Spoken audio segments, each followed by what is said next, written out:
మా పేపర్ తీసుకుపోయి ఇది రెగ్యులర్ ప్రాక్టీస్ కాబట్టి నేను చేశాను కాబట్టి చెప్తున్నా అధ్యక్ష. నేను వాళ్ళని ఎవరిని బ్లేమ్ చేస్తలేను. ఇప్పుడు నాకు ఎవరు చెప్పాల్సిన అవసరం లేదు, నాకు తెలిసి ఏం మాట్లాడాలో.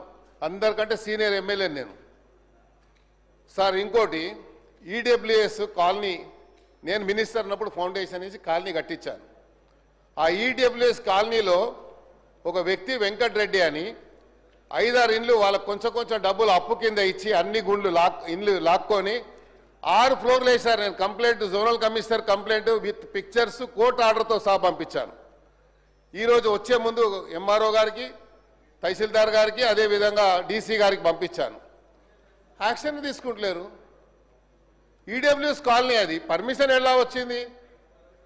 ఇక్కడ కిట్టుకు ఏంటంటే మా దగ్గర ఉన్న టౌన్ ప్లానింగ్ ఏసీపీ చిన్న పేపర్స్ పెట్టుకున్నారు. మొన్న ముఖ్యమంత్రి గారు చెప్పారు వారి కన్సర్న్తో. అలాంటి వాళ్ళు ఏం చేస్తారు, వాడే సొంతగా స్క్రీన్ ప్రింటర్ దగ్గరకు ఈ పేపర్ తీసి ఇక్కడ ఇల్లీగల్గా కన్స్ట్రక్షన్ ఫోటో తీసి అది సీసీపీకి ఒకటి ఏసీపీకి ఒకటి పంపిస్తాడు. దీని మీద యాక్షన్ తీసుకుంటారు. మళ్ళీ వాడు కాంప్రమైజ్ అయిపోయి బిల్డింగ్ కట్టేస్తాడు. ఇది నడుస్తుంది. కాబట్టి దయచేసి మీ సీరియస్ మ్యాటర్స్ ఇవి కాబట్టి ప్రభుత్వం తీసుకురావాలని బాధ్యత ఉంది కాబట్టి చెప్తా ఉన్నాను. మీరు అదే నోట్ చేసుకుంటారు, రెగ్యులర్గా చెప్తారు కాబట్టి అది మీ ఇష్టం, నేనేం దాన్ని చెప్పలేను.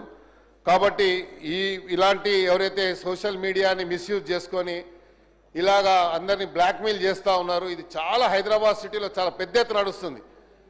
బిల్డర్స్ని చేస్తున్నారు. అట్ ద సేమ్ టైం డిపార్ట్మెంట్లో ఉన్నటువంటి జిహెచ్ఎంసీ అధికారులు అయితే వణికిపోతారు వాళ్ళతో. ఎమ్మెల్యే ఫోన్ చేసినా, మినిస్టర్ ఫోన్ చేసినా భయపడడు. కానీ ఆ సోషల్ మీడియా వాడు ఒక ఫోన్ చేస్తే మాత్రం సార్ నేను యాక్షన్ తీసుకుంటా అంటాడు. ఇద్దరు కూర్చొని లావాదేవీ జరిగిపోతుంది. సో ఇవన్నీ జరుగుతున్నాయి కాబట్టి క్యాంప్ ఆఫీస్ విషయంలో సీరియస్గా తీసుకోండి.